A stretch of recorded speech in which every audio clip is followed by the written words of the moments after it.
Maayong adlaw kaninyong tanan.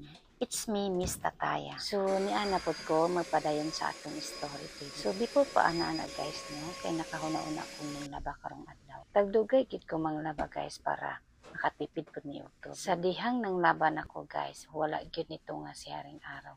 Nya ni ulan dayon. So, magpadayon ko sa akong story sa akong kinabuhi guys. Sa pagbulag sa akong ginikanan guys, ni isa wala naguban sa akong din diri namin namuyo sa Kintras tutong Kisan.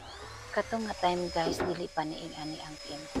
Bali ang mga balay sa una diri payat-payat ang nagline diri sa kalsada. Ipa-enroll ko sa akong mama sa Busco Elementary School. So katong panahon na guys, grade 4 na ako. Di na nga akong ate, grade 5 na siya. Dili ko makalimot ato nga panahon na guys. Diantos na ko baklay ang boss ko kay tungod kay wala ko'y pamasahe. Malipay na ko kung na ako'y balon nga 2 pesos. Every weekend mangguna ko para na ako'y balon ng salon. One time guys, wala mi nang sulod sa akong giagaw. Kay nang lubo migmay sa among silid. Natingala na lang akong lula kay nagdala na may kape ug iyang sigarilyo. Kay balon niya nga wala mi nang sulod di pangkasapan dayon mi. Naglisod pa mi diri sa Kintras sa una guys kay wala pa'y tubig diri. So magsag-o pa mi dito sa Busco para na amin maiinin. Kada Sabado dito mi manglaba sa spring sa upad among kinabuhi diri sa una guys. Kay iniguli na mo bugat naman among linaban. Wala na ko nag-expect nga mutabang pag-support ang akong papa sa among pag-school. Kay bisan sa una sa gagmay pa mi, wala man siya napakita nga na-I care siya sa amo managsuon. Hinamdum ko sa una guys, inig-birthday na mo, dili gid maghanda akong papa. If birthday sa iyang pikas nga mga anak,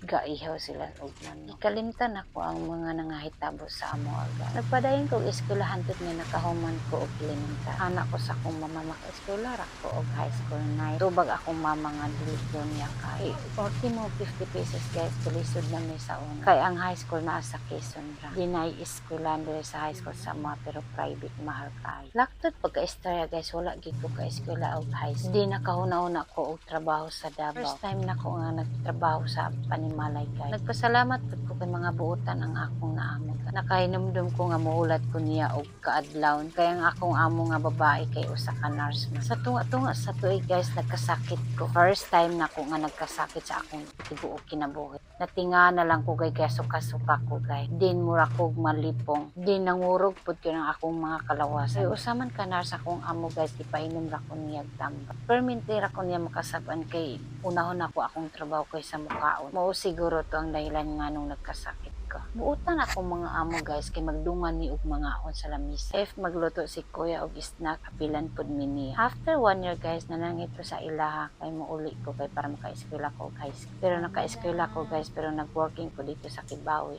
1 year rapod ko dito guys nga nag-working and then iuli na pud ko diri sa nananghit ko sa akong mama nga di na ko mag-working. Kay nabalitaan ako nga na ay hours diri sa Maong wala na ko nag-working ug nag-hours na lang ko. Happy pud ko kay nanapod ko yung mga friends nga nail. Isa kasi man nakaduha rami mag-eskwela. Isa ka tuig na mo pag-eskwela guys, nag-exam sa Malaybalay Bukid. Pagkamalas na ko guys kay nag-exam ko nga gihilantan ko. Ang ending guys, wala jud ko kapasar. Pero wala ko nagsuko guys kay nag-exam ko otro and then ay pa ko nakapasa. Happy kay istanan ko kay ang pangandoy nako makahuman ra ko og high school guys. Salamat sa akong mga followers at angin ninyo ang part 4. See you to my next video.